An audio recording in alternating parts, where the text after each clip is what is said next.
Hello, my biohacking brothers and sisters. This is Thaddeus and Chris. We have a very special podcast and video if you choose to go to our website to watch. Our first ever, this is a first for us in this new format, and we're super excited to introduce TJ Anderson in our first podcast. TJ is a self-proclaimed health hacker.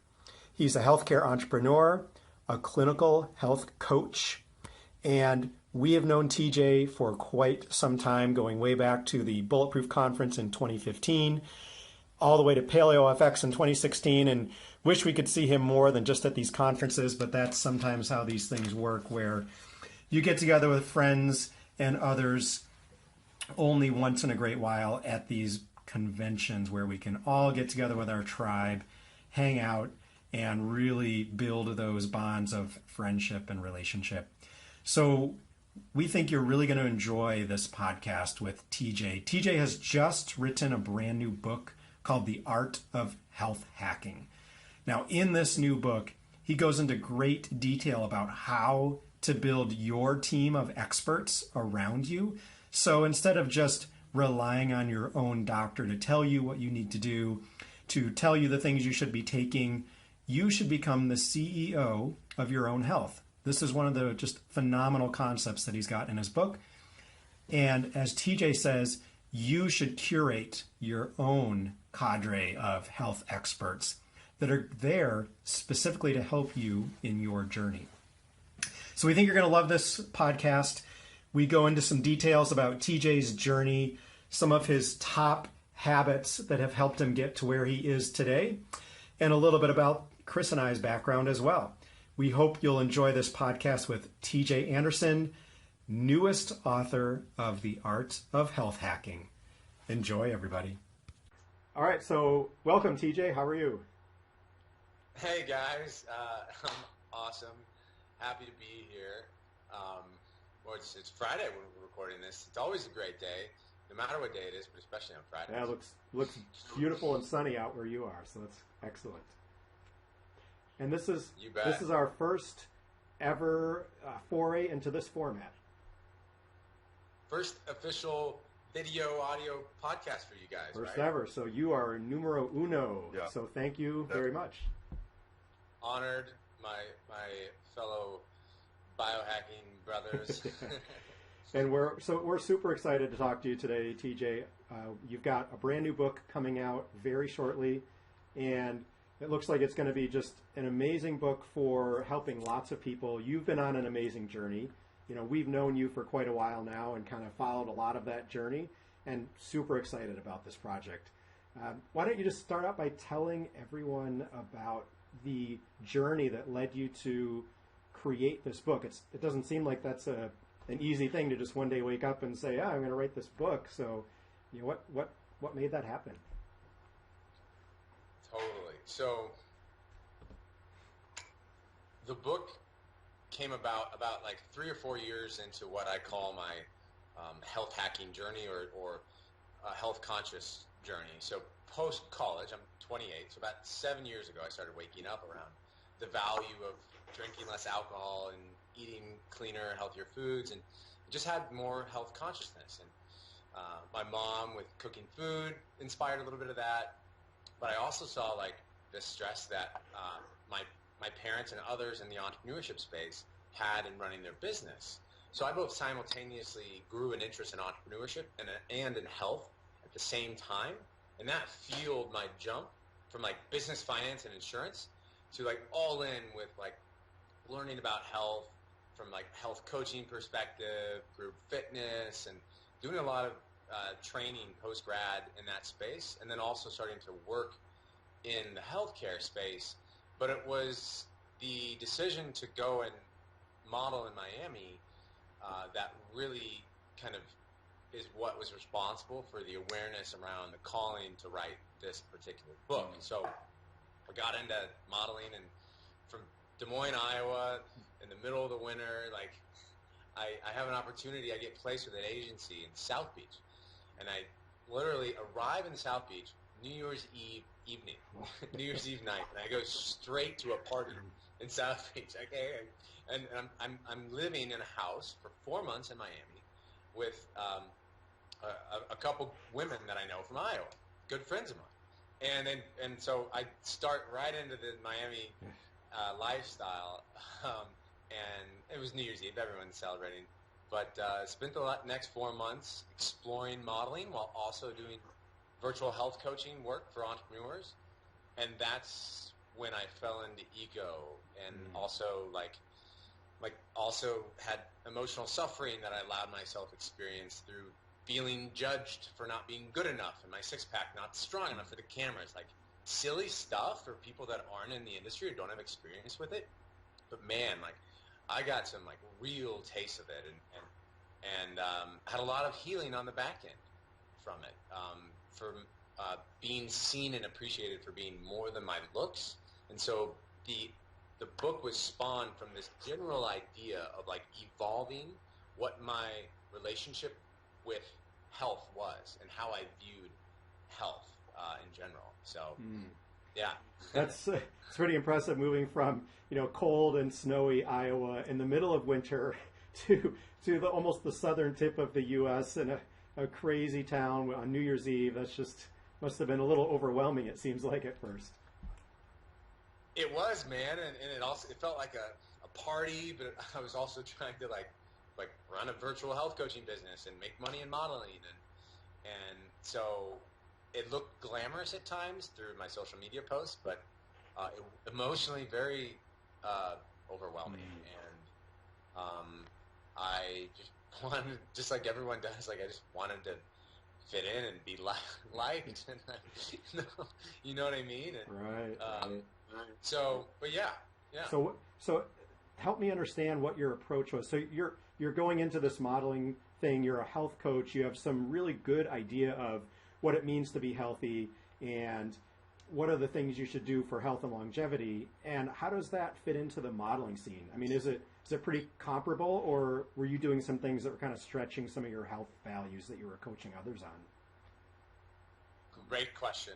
And yeah, to be quite real, and I shared this in a big Facebook post while I was down there, and I'm lucky because I got clear on what was going on and how I was showing up to the world and how I felt about that while I was down there. So I had this like really long Facebook post where like I just shared my heart, and I felt like, to your point, I was kind of living outside, speaking out both sides of my mouth and not practicing what I preached all the time.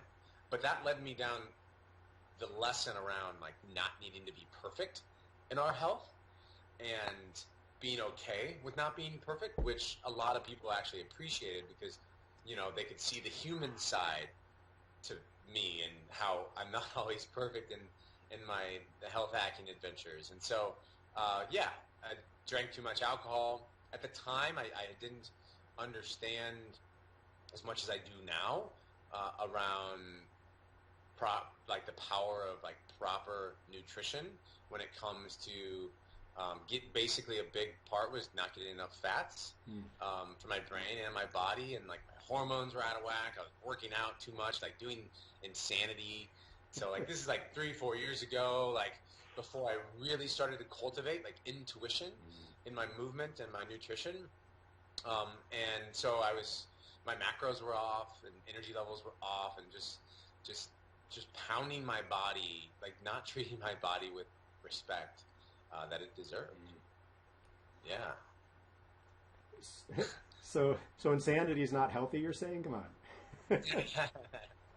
It's funny, man. Like what a crazy, like, I mean, obviously they've made tons of money on that brand, and Shaun T, I went through group fitness training in Insanity, so it's evolved beyond just like being at your TV at home workout. So yeah, I mean, as you guys, like I presume you guys believe or see the value in certain high intensity interval training in the right way, doing so when you don't have like injury underneath it, and doing so in the right mindful approach. And I didn't have that. I had pre-existing injuries, and So, but yeah, insanity can be like quite insane. It's, you know, Yeah. good name. Yeah, and I think another thing about insanity is that a lot of people do it daily. You know, there's no rest, there's no recovery period. You know, they're beating the crap out of their body and not giving it a chance to recover, and that's a recipe for injury. You know, and a lot of other things that will really kill your health. Amen, man. Exactly. And so I'm grateful for that awareness um, and that kind of like fueled me to slow down in general. I was on this kind of path of like slowing down to like manage my like stress levels in a different way as well. And that's kind of a big element of the book. You know, the subtitle is How to Elevate Your State of Health and Performance, Stress Less, and Build Healthy Habits That Matter. And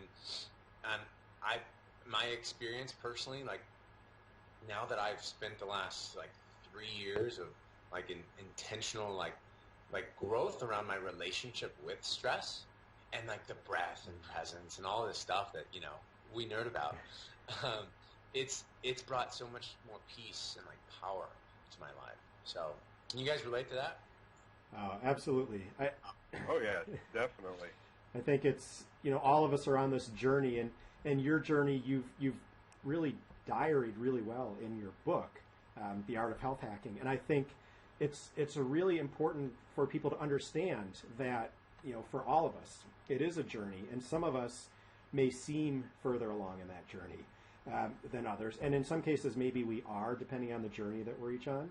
And you do just a really great job of telling the story of where you were and where you were headed, and then how you started layering these new ideas and these new things you were learning into your life and how they impacted your health. So, you know, for sure we relate. We're doing the same thing. Here we are, we're building this brand around how do we make biohacking and primal lifestyle more accessible to other people.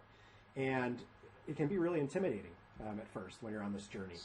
And I think one of the things you're doing well from this book standpoint is breaking it down for others. So I want to continue before we get too far ahead in your journey. So you've got this modeling thing in Miami, and you're finding big conflicts with your own personal health and some of the things that you feel inside. So some of your emotional conflict, health conflicts, and you progress on that journey from the modeling. So what happens next? I love how you ask these questions. These are great. And then what happens next? It's like moving to the next act of the story, you know, which is funny because like the book is written in a 5-act structure. So I took the inspiration from our great William Shakespeare, and each act has 3 chapters. So it's moving on to the next act of my health story, though. I come back to Iowa after 4 months. I fly back to Des Moines in the spring, and the agency in Miami wanted to send me over to Asia to keep doing modeling, and it just did not feel like the right, smart thing to do. So I go back home, get grounded, slow down a bit. That's when I start telling the truth to myself. So there's an area in the book where that's called Get Real with How You Feel. It's called Create Clarity.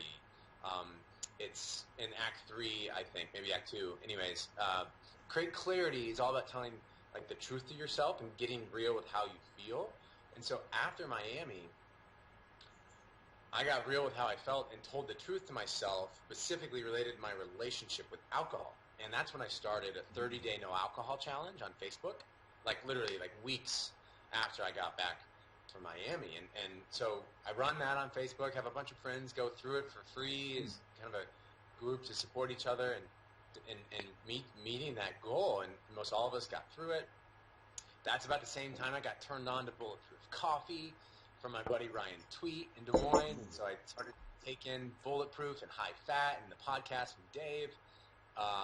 So I had like all these like new light bulbs going off. And then I went to a heart opening ceremony down in Kansas City, and I had a lot of healing at this 24-hour gathering. community, intimate gathering, and it was pretty beautiful. And I had a lot of healing from that night, where one woman who I had never met shared something with me after I shared with her my story of not feeling good enough or judged for my looks and modeling. She said, "You are more than your looks. You are more than your looks." And it like unlocked a ton for me, and like tears were flowing. I mean, the next few months, like I started writing about this experience, and like it just felt like freedom around being seen and appreciated for being more than like what I at times felt like was just a pretty face, or like what people can see through their eyes and their physical. So those kind of 3 steps: discovering Bulletproof and high fat, and 30-day no alcohol challenge, and then the heart opening ceremony. It's just like, okay, this is some good stuff. I'm going to write about it, and I started creating this book. So, yeah. Nice. So, and I'm eating during the interview here. I got some cooked spinach, sautéed with some, of course, delicious grass-fed butter and a raw egg yolk. Perfect. We are the biohacking people here, so we are totally okay with people getting up, moving, eating, drinking during the podcast, taking whatever supplements you need. It's perfect. Health hacking away, guys. Yeah. So now, is this your first meal of the day, TJ, or have you eaten breakfast? Good question. Yes. I had a late dinner last night. I don't, similar to you guys, I don't like to consume a lot of food earlier in the day, like maybe some fat. I don't know. What works for you? Like I tend to like work out mostly in the early evenings. And so I don't like to eat a ton before I work out. Where are you guys at? I'll go, and then I'll let Chris go, because I think we're really different, and I've recently changed my whole eating and movement lifestyle, and so for years I've been under the same Bulletproof and Bulletproof intermittent fasting, and Mark Sisson does the intermittent fasting through Primal Blueprint. Okay, so I did that, and a lot of times I was finding that my blood pressure and some of my stress were really high in the morning. And so what I have done is taken a cue from Dr. Mercola and a couple others, which is I will eat first thing in the morning, and I will actually eat a little bit of carbs with a Bulletproof coffee, and then I'll do my movement practice right before lunch, and then I'll eat lunch, and then I'll have dinner and completely finish my dinner before 4:30 p.m. So I will actually go 14 to 16 hours of fasting, just like most people do on intermittent fasting, but I'll do it from 5 p.m. until 8 or 9 a.m. the next day.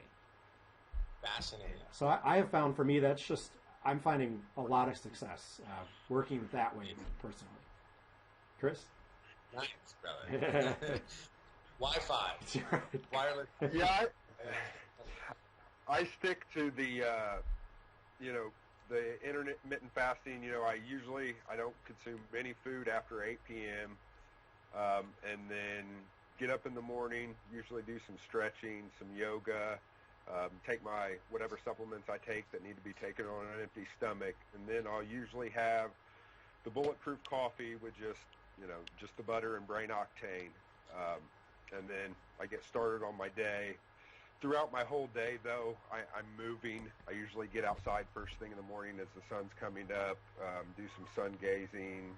Even when it's cold out, I try to have, just shorts on, try to get that cold exposure. You're painting a great visual. And I come back. I love it. Then I usually come back into my office, try to catch up on, emails, and I've got this bar right here, I'll just do some pull-ups throughout the day. Then I usually don't have any actual solid food till around 2. Sometimes if I start getting hungry, I'll have some more Bulletproof coffee around noon, decaf. Might throw a raw egg yolk or some collagen into it. But then usually about 3, I'll have a salad with sardines, something like that. And then, like you, I work out. My main workout's usually late afternoon, early evening, and then right after that I'll eat dinner.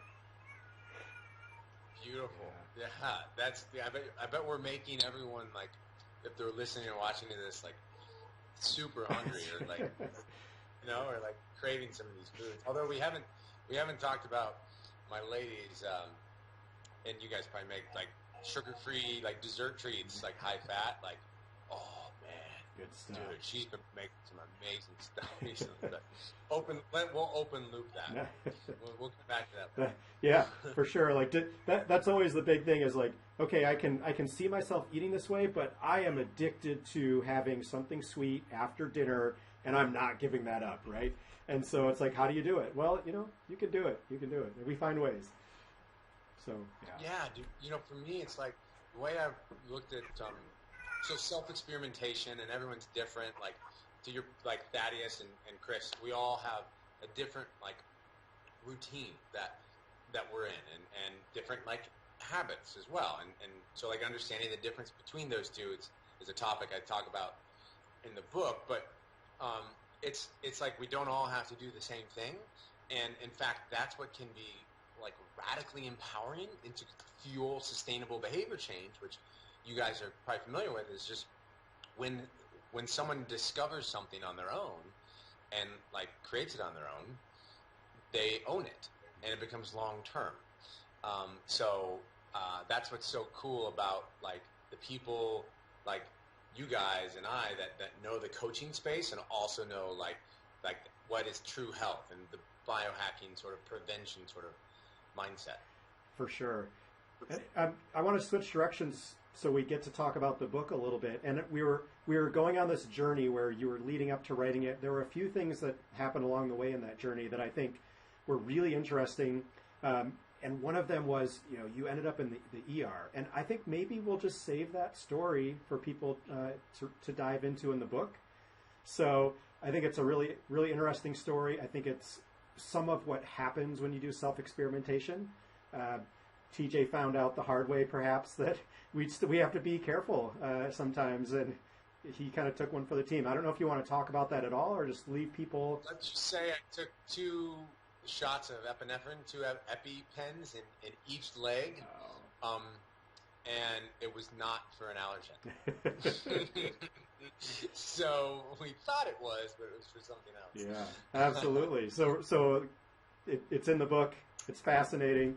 And I think all of us can just relate where you're going down a path that you think is the right path, and you've got to self-correct sometimes. And that was a way of self-correcting, which was a little more overboard than some of us would have liked. But so you've gone through this journey.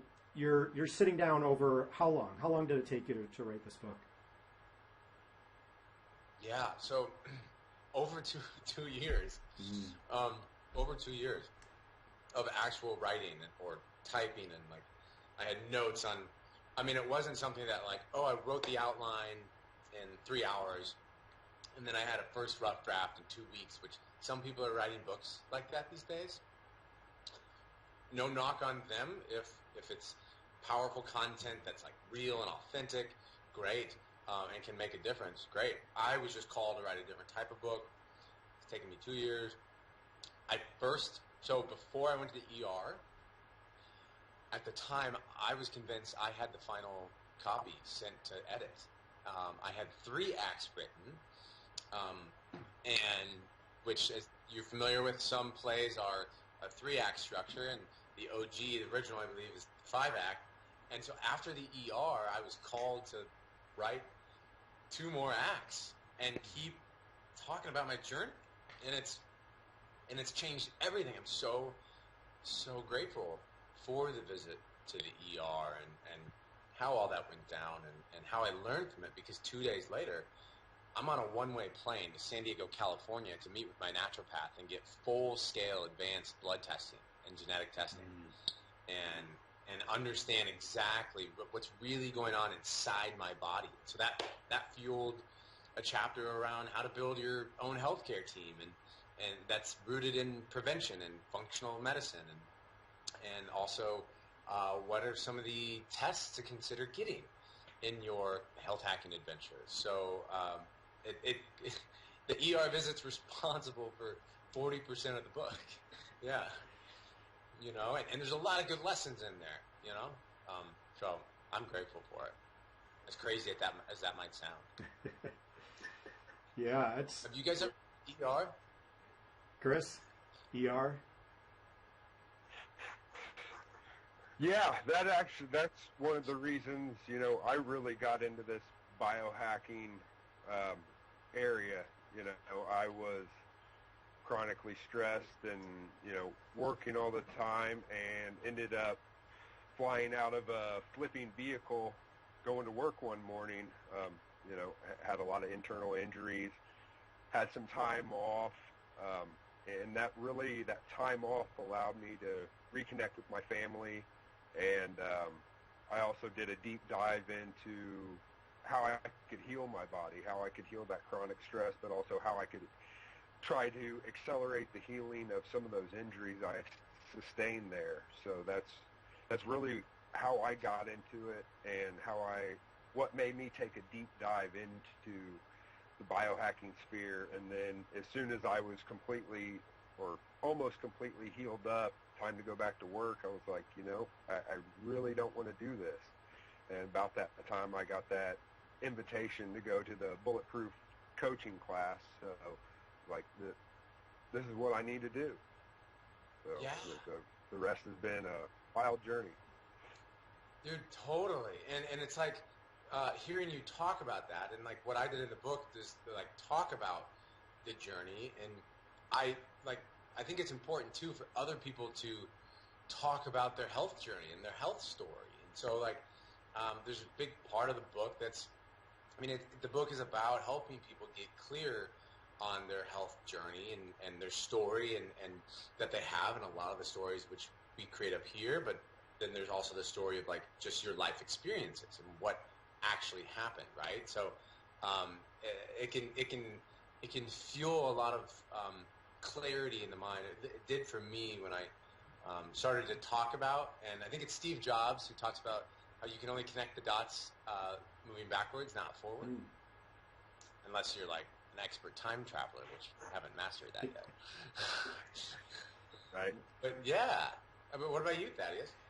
Yeah, I have not had to visit the emergency room for anything in a very long time, so I'm extremely grateful, and hopefully will remain that way for the very foreseeable future. And I came into this from a different side. I've always been into health, fitness, nutrition, and personally, I struggled my whole life and still do with really high anxiety and stress levels.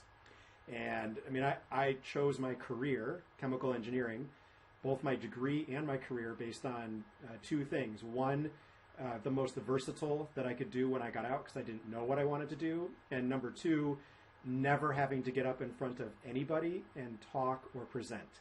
So chemical engineers don't get up and present. We don't talk to anyone. We hide away in the lab. That's what I wanted to do. I literally in high school, I couldn't get up and give a presentation in front of a class. I couldn't talk one-on-one with a teacher.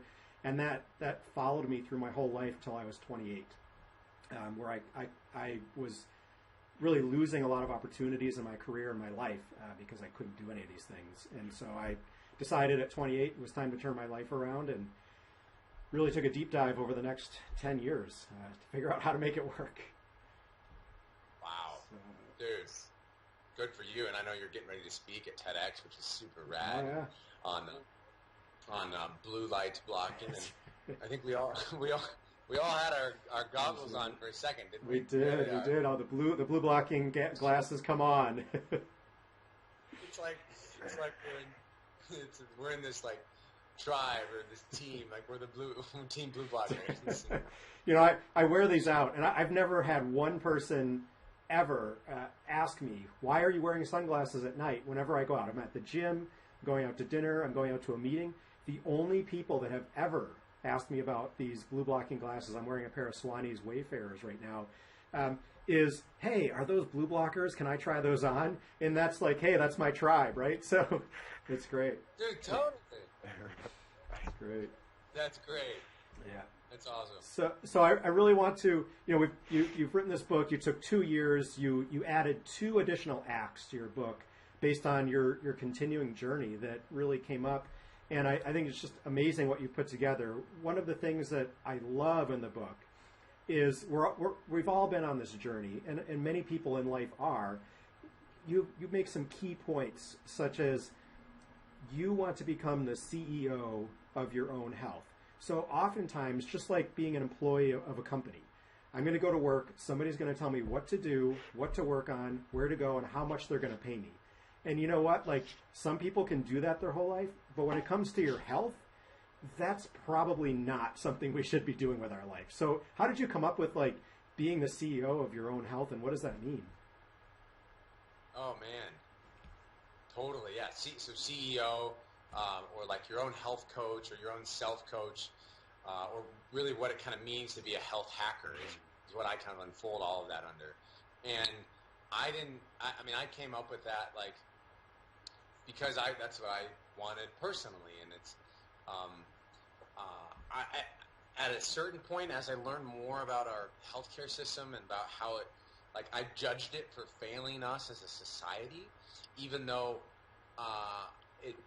what was required was me to learn more about how healthcare came to be and how there are several moving parts within our entire civilization on Earth that play a role in our healthcare system, be it climate and food system and education system, all these systems that come together. And so anyways, I started to build my own healthcare team.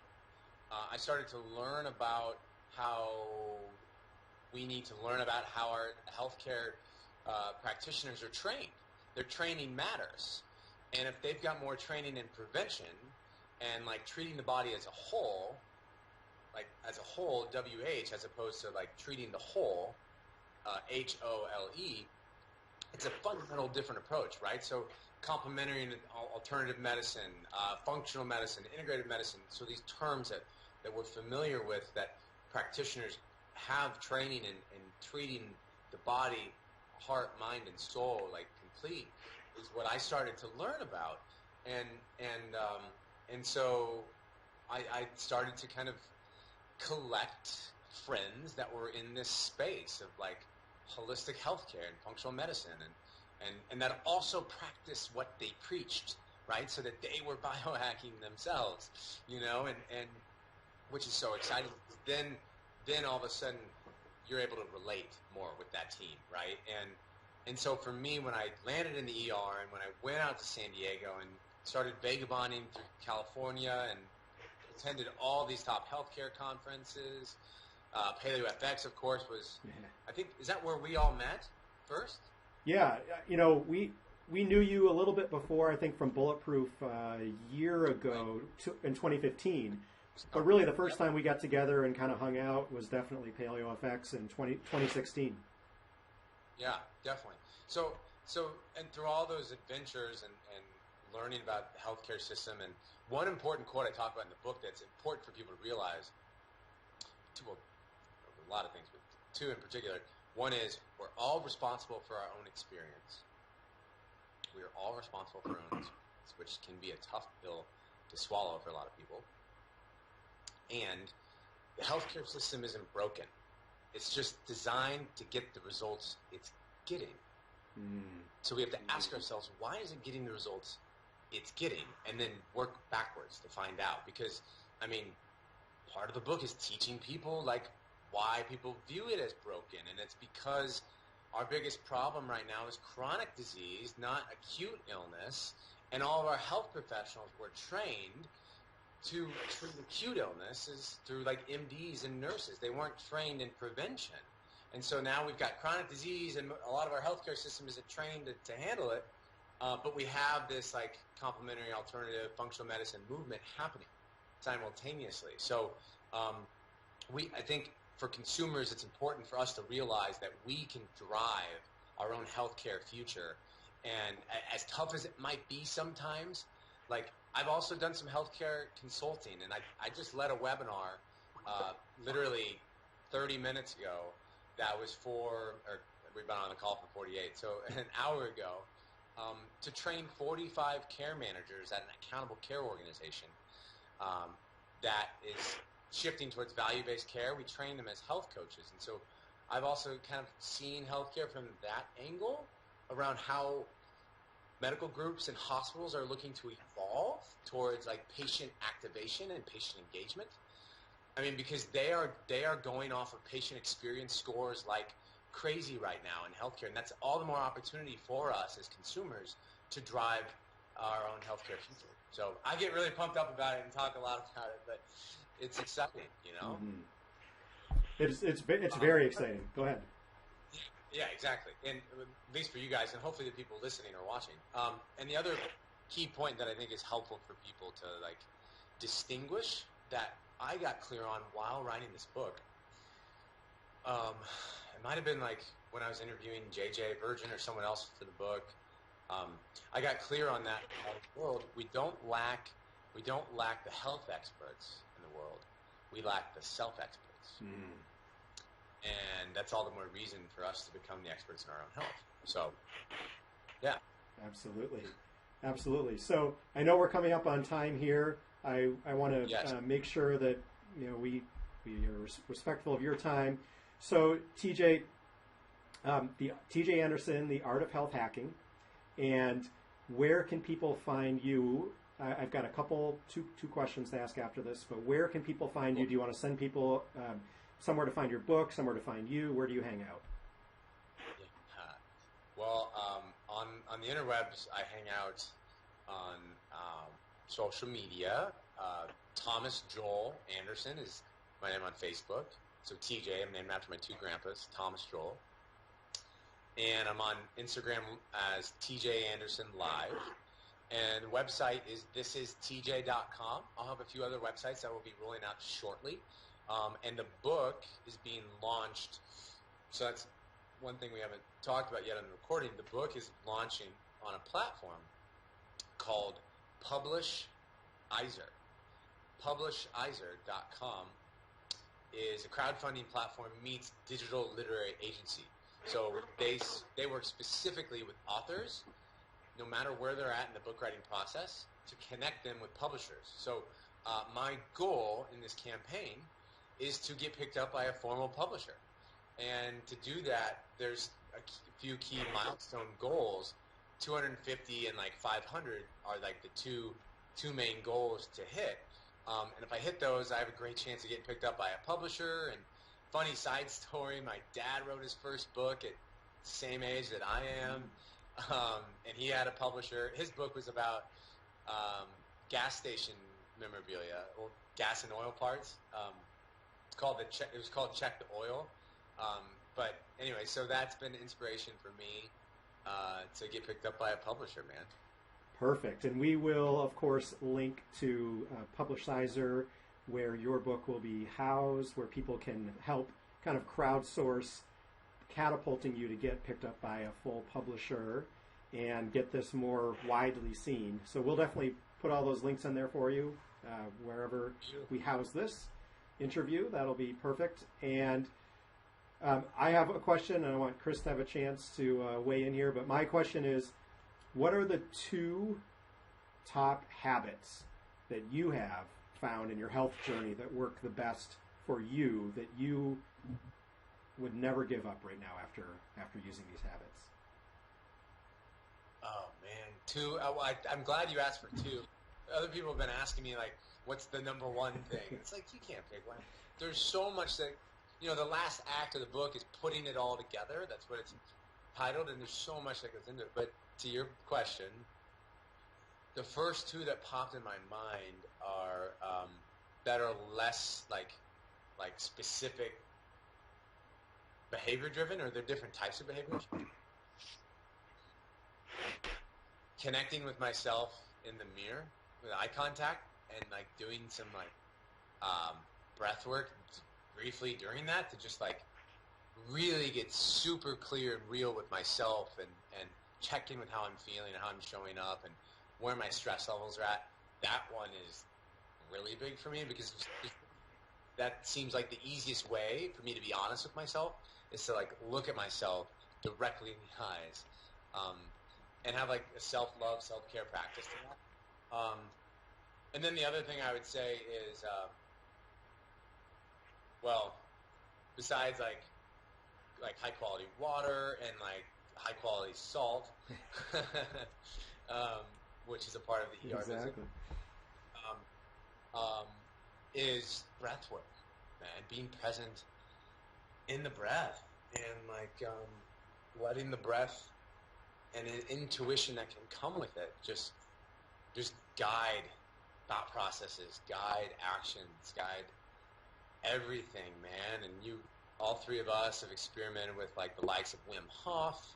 I've also like gone through like the presence process, which is like this 10-week like present moment awareness journey, like releasing childhood and like having heart-centered connected breathing, and there's stuff out there like Heart Math to support us with heart rate variability, but just in general, more presence and awareness in the breath. Those are both awesome, both things that we all should be doing. I think that's really excellent.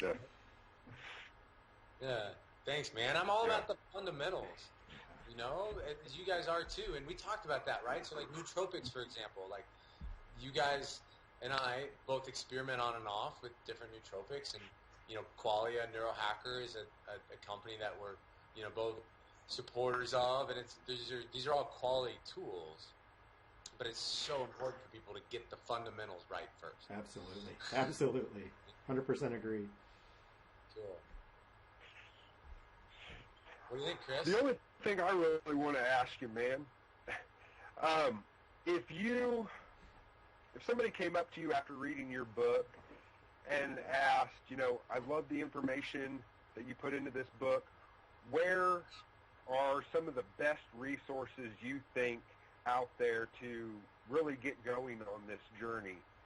Some of the best reference material and kind of outside of your book, kind of a roadmap to how I can start making these positive changes in my own life today.